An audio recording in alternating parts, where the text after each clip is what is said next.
نحمده ونستعينه ونستغفره ونؤمن به ونتوكل عليه ونعوذ بالله من شرور انفسنا ومن سيئات اعمالنا من يهده الله فلا مضل له ومن يضلله فلا هادي له ونشهد ان لا اله الا الله ونشهد ان محمدا عبده ورسوله اما بعد فاعوذ بالله من الشيطان الرجيم بسم الله الرحمن الرحيم يا ايها الذين امنوا اتقوا الله وكونوا مع الصادقين صدق الله العظيم وصدق رسوله النبي الكريم ونحن على ذلك من الشاهدين والشاكرين والحمد لله رب العالمين بارگاہ رسالت میں محبت کے ساتھ درود شریف پڑھنے کی سعادت حاصل کر لیں اللہم صلی علی سیدنا و مولانا محمد وعلی آل سیدنا مولانا محمد مبارک وسلم صلاۃ و سلام علیک یا رسول اللہ وعلی آلک و اصحابک یا خیر خلق اللہ۔ معزز سامعین، شامی سے آپ حضرات علماء کرام اور شورا اسلام سے تقاریر اور نعت سرور کائنات صلی اللہ تعالی وسلم سماعت فرما رہے ہیں۔ میں آپ کے یہاں پہلی بار حاضر آیا ہوں۔ عزیز القدر حافظ و قاری منظر سلمہ نے یاد کیا اور یہاں سیوان سے آپ کے یہاں اس گاؤں تک حافظ تبریز صاحب ساتھ رہے، حالات بتلاتے رہے۔ مدرسہ چشتیہ انوار العلوم کے پرنسپل حضرت علامہ مولانا صہیب شاہد رحمانی صاحب کا غائبانہ تعارف کرواتے رہے۔ بڑے بااخلاق، بڑے باکردار، بڑے رحم دل، بڑے اچھے ہیں۔ اشتیاق جاگا کہ ملاقات ہو، الحمدللہ ملاقات سے سرفراز ہوا۔ اللہ تبارک و تعالیٰ ان کی عمر میں بے پناہ برکتیں عطا فرمائے۔ اور محترم جناب فخر الحسن صاحب جو صاحب سجادہ ہیں یہاں کے، ان کے فیاضی کا بھی مدرسین نے تذکرہ کیا۔ اللہ تبارک و تعالی انہیں بھی صحت و تندرستی عطا فرمائے اور پروردگار عالم صحت کے ساتھ ان کی عمر میں درازی عطا فرمائے۔ معزز سامعین، آپ کیسے سننا چاہتے ہیں کیا نہیں مجھے نہیں معلوم، لیکن اگر آپ اس موڈ میں ہیں کہ ابھی اچھل کود ہوگا تو پھر آپ مایوس ہو جائیے۔ میں اسی انداز سے جس انداز سے میں پڑھاتا ہوں اور کوشش کرتا ہوں کہ بچوں کو سمجھا دوں، تو آج بھی میں جو کچھ یہاں بیان کرنے جا رہا ہوں کوشش کروں گا کہ آپ کے دل و دماغ میں اتار دوں۔ جس نبی کے چاہنے والے ہم لوگ ہیں، جس نبی کا کلمہ پڑھنے والے ہیں، جس نبی کو ہم اور آپ مانتے ہیں، میرے دوست، ان کا مرتبہ کوئی اور کیا بیان کر سکتا ہے۔ لوگ کہتے ہیں مدینہ افضل ہے کہ مکہ افضل ہے، مدینہ افضل ہے کہ مکہ افضل ہے۔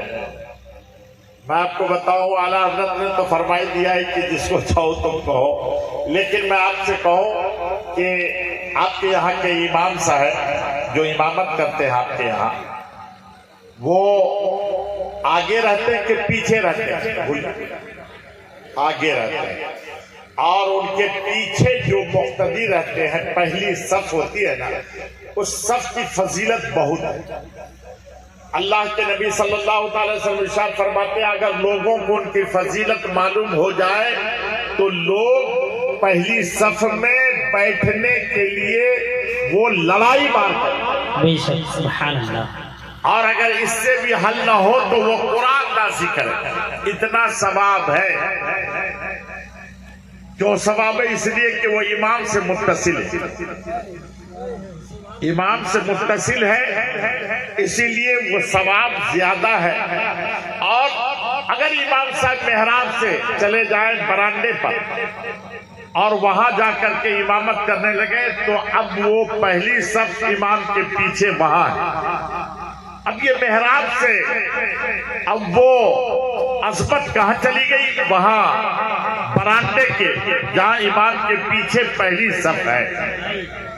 اور اگر وہ امام صاحب صحن میں چلے جائے تو اب برکت، اب جو ہے افضلیت وہاں صحن میں چلی جائے گی. میں آپ سے یہ پوچھنا چاہتا ہوں کہ 2 رکعتی امام اگر محراب کے پاس رہے تو فضیلت یہاں، اگر صحن میں چلے جائیں تو فضیلت وہاں، برانڈے پر چلے جائیں تو فضیلت وہاں. جب 2 رکعتی امام کی فضیلت کا یہ عالم ہے تو جو سارے اماموں کا امام ہے، سارے نبیوں کا امام ہے، خدا کی قسم جب تک وہ مکہ رہے مکہ افضل رہا، مدینہ رہے مدینہ افضل. سبحان اللہ سبحان اللہ، زندہ باد زندہ باد، حق ہے.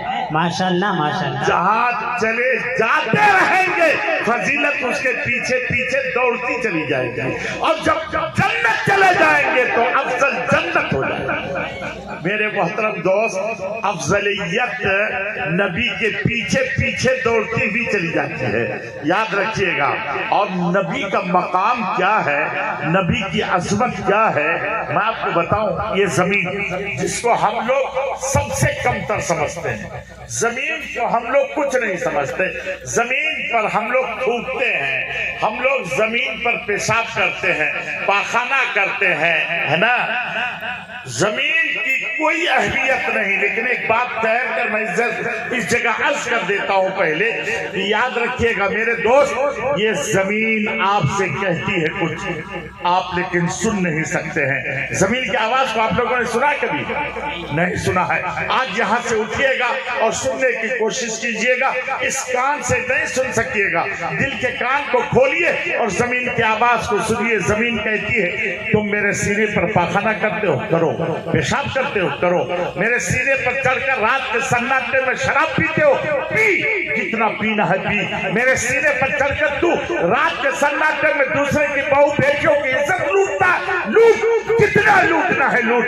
تو میرے سینے پر چڑھ کر رشوت کھاتا ہے، سود کھاتا ہے، جوا کھیلتا ہے، کھیل جتنا کھیلنا ہے کھیل. لیکن یاد رکھ، جب تیری سانس رک جائے گی، تیرا دم پھٹ جائے گا اور تو مر جائے گا اور میرے دھرتی کے اندر تو جائے گا، تو یہ زمین کہتی ہے اس وقت میں رہوں گی اور تو رہے گا.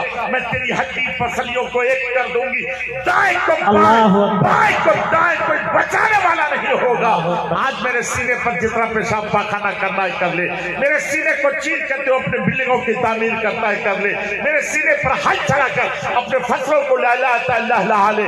لیکن اگر تو نے اپنی پیشانی رب کی بارگاہ میں جھکا دیا تو جس دن جھکا دے گا اللہ تبارک و تعالیٰ اس کی تمہاری عظمتوں کو بلند فرما دے گا. میرے محترم تو جس دن جھکا دو گے زمین پر، زمین یہ کہتی ہے اس کے بعد تمہاری سانس رک جائے، تم مر جاؤ اور میرے اندر میں آؤ گے تو یہ زمین کہتی ہے اس وقت میں تجھ سے ایسے پیار کروں گی جیسے ماں اپنے بیٹے سے پیار. سبحان اللہ سبحان اللہ. ماں اپنے بیٹے سے پیار کرتی ہے. اگر تم یہ چاہتے ہو کہ تیری گوری چمڑیوں کو زمین کھانے نہ پائے، اگر تم یہ چاہتے ہو تیری ہڈیوں کو زمین چبانے نہ پائے، اگر تم یہ چاہتے ہو تیرے جسم میں کیڑے نہ پڑنے پائے، تو جھکا دو اپنی پیشانی، رب کی بارگاہ میں جھکا دو. اور جس دن جھکا دو گے اللہ تعالیٰ اسی دن تیرے مرتبے کو بلند سے بلند فرما دے. سبحان اللہ. میرے محترم دوست، میں آپ سے عرض کر رہا تھا، یہ زمین جس کو کہ ہم اور آپ کوئی اہمیت نہیں دیتے، بوٹ لے کر جوتے لے کر اس کو مسل دیتے ہیں، لیکن سنیے اللہ اکبر، اسی زمین پر جب مصطفیٰ کا قدم پڑ جاتا ہے، اس زمین پر جب مصطفیٰ کا قدم لگ جاتا ہے تو اللہ تبارک و تعالیٰ قرآن عظیم الشان میں ارشاد فرماتا ہے، لاکھ سبب بہذا البلد، قسم ہے اس سرزمین کی جس پہ میرے مصطفیٰ کے جسے میرے مصطفیٰ کے تلوے لگ گئے ہیں. سبحان اللہ. مصطفیٰ کا مقام یہ ہے کہ مصطفیٰ کا قدم زمین پر لگ جائے تو اللہ قسم یاد فرماتا ہے، اللہ قسم یاد فرماتا ہے. میرے محترم دوست، نبی کا مقام بہت زبردست ہے، اس کو نہ کوئی سمجھا سکتا ہے اور نہ آپ سمجھ سکتے ہیں. لیکن ان کے صدقے میں یہ جو بزرگان دین ہے نا، ان کا بھی مقام بہت بلند ہے. ان کا بھی مقام بہت بلند ہے. یہ لوگ نوافل، صدقات، خیرات اور ذکر و اذکار کر کے اتنا بلند ہو جاتے ہیں، اتنا بلند ہو جاتے ہیں. اللہ فرماتا ہے کہ ہاتھ ان کا ہوتا ہے لیکن طاقت میری ہوتی ہے، پاؤں ان کا ہوتا ہے لیکن اس میں قوت میری ہوتی ہے، زبان اس کی ہوتی ہے لیکن بولی میری ہوتی ہے. اور وہ لوگ جو کچھ کہتے ہیں اللہ تعالیٰ اس کو پورا فرما دیتا ہے، اللہ ان کو پورا فرما دیتا ہے. حضرت جنید بغدادی رحمت اللہ تعالی علیہ کے بارے میں آپ نے سنا نہیں؟ ایک شخص آیا تھا، اس نے کہا تھا حضور میری بیٹی کی شادی ہے، مطلب یہ تھا کہ کچھ مدد کر دیجئے. آپ نے فرمایا جاؤ مٹی لے آؤ. وہ شخص گیا اور اتنا بڑا ڈھیلا لے کر چلا آیا، اور جب لے کر آ گیا تو حضرت جنید بغدادی رحمت اللہ تعالی علیہ اس میں اپنے کیا الحمد شریف، مکمل الحمد شریف والضالین تک زور سے پڑھ کر کے پھونک دیا. جیسے ہی پھونکا نا وہ ڈھیلا سونا ہو گیا. سبحان اللہ سبحان اللہ. وہ ڈھیلا سونا ہو گیا. یہ بزرگان دین جو کچھ کہتے ہیں نا وہ ہو جاتا ہے، اللہ تعالیٰ اس کو پورا فرما دیتا ہے. سونا ہو گیا. اور وہ آدمی تو تھوڑی دیر کے لیے ضرور سوچا ہوگا کہ ہم کو کیا معلوم کہ یہ سونا ہو جائے گا. اگر اتنا معلوم ہوتا تو اتنا بڑا ڈھیلا لے کے آتا، اتنا بڑا چکری لے کے چلے آتا. لیکن وہ اس کو پتہ ہی نہیں تھا. لیکن پھر سوچا کہ کوئی بات نہیں، حضرت نے جو سورہ پڑھ کر کے سونا بنایا وہ تو مجھ کو خود ہی یاد ہے. وہ چلا گیا گھر، اپنی بیوی سے کہا قوم سے شادی کرو بیٹی کی. بہرحال شادی ہو گئی. دوسرے سال بیوی آئی، جائیے نا حضرت سے سونا بنوا کے لے آئیے. کہا آپ ضرورت نہیں حضرت کے پاس جانے کی، لاؤ ڈھیلا میں بنا دوں. وہ بیچاری گئی، اتنا بڑا چکری لے کر آ گئی، مسلح بچھا دیا، اگربتی سلگا دیا، اور یہ لے کے پڑھ رہا ہے الحمد شریف. ایک مرتبہ نہیں 100 مرتبہ پڑھ دیا، پھونک دیا، لیکن ڈھیلا ڈھیلا ہی رہا. وہاں سے آ گیا حضرت کے پاس. حضور 1 سال پہلے میں آپ کے پاس آیا تھا. حضرت جنید بغدادی فرماتے ہاں آیا تھا، آپ نے اس ڈھیلے کو سونا بنا دیا تھا. کہاں بنا دیا تھا؟ الحمد شریف پڑھا تھا. حضور کہاں الحمد شریف پڑھا تھا؟ تو کہا حضور میں تو 100 پڑھتے ہویا کچھ بھی نہیں ہوا. آپ نے ارشاد فرمایا سنا الحمد شریف پڑھنے سے ڈھیلا سونا ہو جاتا ہے، لیکن شرط یہ ہے زبان ولی کی ہو، زبان جنید کی ہو، زبان بزرگان دین کی ہو. یہ لوگ جو کچھ کہہ دیتے ہیں اللہ اسے پورا فرما دیتا ہے، اللہ اسے پورا فرما دیتا ہے. میرے محترم دوست، ان بزرگان دین کو اپنی طرح مت سمجھیے، ان کو اپنی طرح مت سمجھے گا. یہ زمین جو اوپر جیسے رہتے ہیں نا، اندر جاتے ہیں تو ویسے ہی کہ ویسے رہتے ہیں. یہ جیسے اوپر رہتے ہیں ویسے ہی اندر بھی ویسے ہی رہتے ہیں. حضرت باقی باللہ کے بارے میں آپ نے نہیں سنا؟ حضرت باقی باللہ رحمت اللہ تعالی جانتے کون ہے؟ یہ حضرت باقی باللہ وہ ہے حضرت مجدد الفیسانی رحمت اللہ تعالی علیہ کے پیر و مرشد. اتنے بڑے عالم، اتنے بڑے عالم. اور ایک بات یاد رکھیے گا، جو عالم ہوتا ہے وہی پیر ہوتا ہے. ایک بات یاد رکھیے، جو عالم ہوتا ہے وہی پیر ہوتا ہے. جو عالم نہیں ہوگا وہ پیر نہیں ہو سکتا. میرے دوست یاد رکھیے گا، میں عرض کر رہا تھا حضرت باقی باللہ رحمت اللہ تعالی بہت بڑے پیر، بہت بڑے عالم بھی، بہت بڑے پیر بھی. انہی کے دور میں ایک کفن چور رہتا تھا انہی کے محلے میں. آپ کو پتا چلا، آپ نے ان کو بلوایا اور ان کے بعد ان کا ہاتھ پکڑ کے اندر لے کر گئے. لے جا کر کے گھر میں آپ نے جیب میں ہاتھ ڈالا، جتنا پیسہ آیا نکال کر اس کے ہاتھ میں رکھ دیا. کفن چور نے کہا حضور یہ کیسا پیسہ ہے؟ کہا دیکھو میں ایڈوانس دے رہا ہوں، تم میرا کفن نہیں چراؤ گے. کہا حضور یہ کسی نے غلط اڑا دیا میرے سلسلے میں یہ بزنس نہیں کرتا. کہا دیکھو پیسہ لو، وعدہ کرو چلے جاؤ. وہ ڈر گیا، پیسہ لیا. کہا حضور آپ کا کفن نہیں چراؤں گا، وعدہ. چلا گیا. اتفاق سے اسی مہینے میں حضرت کا انتقال ہو گیا. اور جب انتقال ہو گیا پوری دلی میں ہنگامہ ہو گیا. حضرت باقی باللہ انتقال کر گئے. حضرت باقی باللہ انتقال کر گئے. لوگ ملاقات کے لیے آئے وہاں، یعنی دیکھنے کے لیے آئے. تو وہ چور بھی آ گیا. اور جب آ گیا تو انہوں نے دیکھا کہ ان کے مریدین نے جو کفن لایا تھا نا وہ بڑا قیمتی تھا.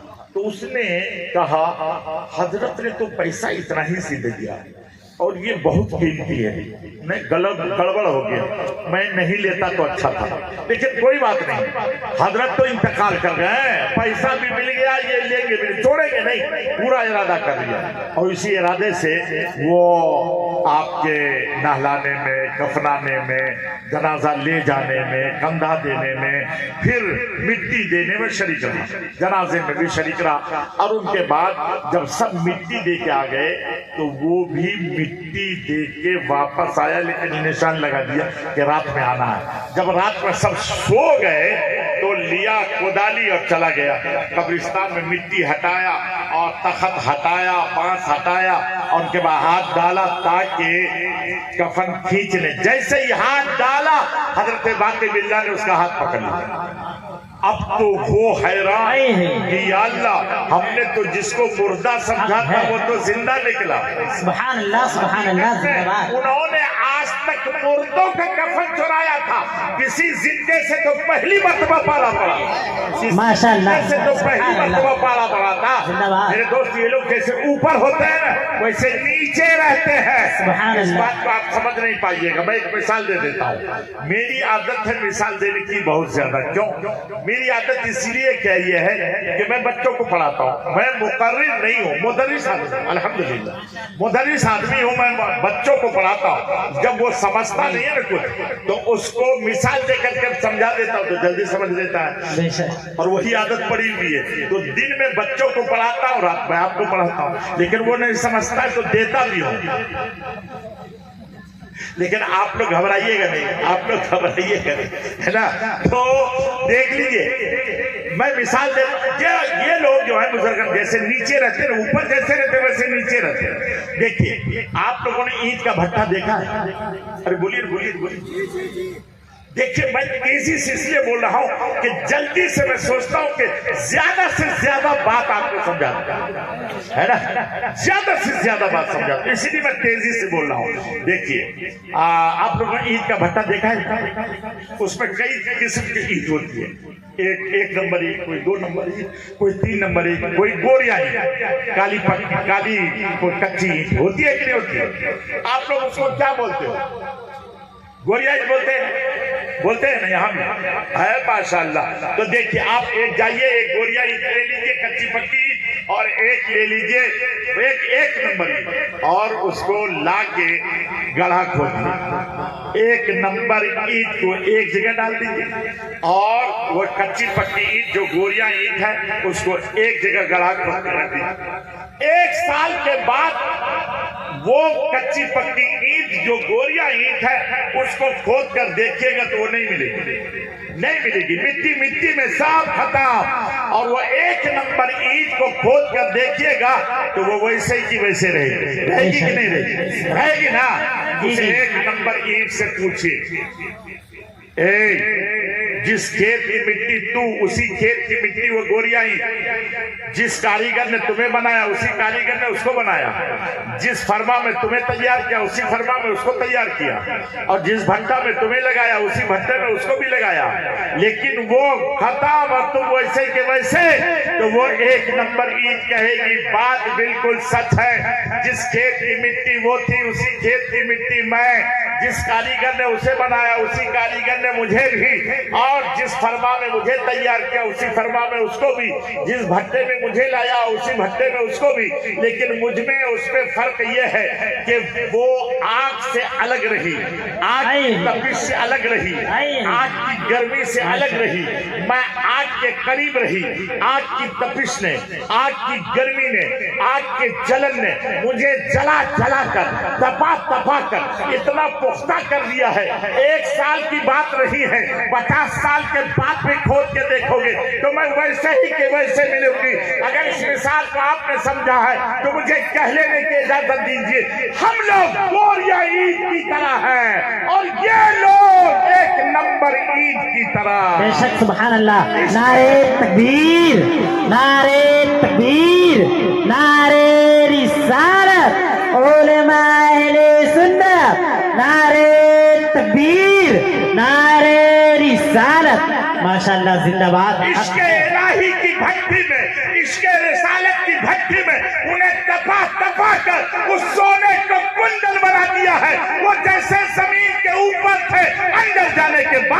جیسے ہی کہ ویسے رہے۔ میرے دوست یاد رکھیے گا، یاد رکھیے کہ اولیاء اللہ یہ اللہ کے ولیوں کو اپنی طرح مت سمجھیں، یہ آپ اور ہماری طرح نہیں ہے، یہ اللہ کے جو ولی ہوتے ہیں یہ ہماری طرح نہیں ہے بھائی، یقین جانیے ان کا مرتبہ بڑا بلند ہے، ان کا مرتبہ بڑا بلند ہے، بہت بلند مقام پر ہیں یہ لوگ میرے دوست۔ اللہ اکبر۔ اور میں آپ کو بتاؤں، اور ان کے قریب میں جو رہ جاتا ہے نا ان کی بھی مغفرت ہو جاتی ہے، ان کی بھی مغفرت ہو جاتی ہے۔ میں آپ کو ایک حدیث شریف سناتا ہوں، اللہ کے نبی صلی اللہ تعالی وسلم تشریف فرماتے، صحابہ کرام کا مجمع تھا، اتنے ہی میں آپ نے ارشاد فرمایا دیکھو قیامت کا عالم ہوگا، نفسی نفسی کا عالم لوگ رہیں گے، ہر آدمی اپنے گناہوں کے اعتبار سے سزا میں مبتلا ہوگا، ہر آدمی نفسی نفسی کرتا ہوگا اور کہے گا کہ اے اللہ حشر برپا فرما دے، یہاں تک کہ حشر برپا ہو جائے گا اور لوگوں کے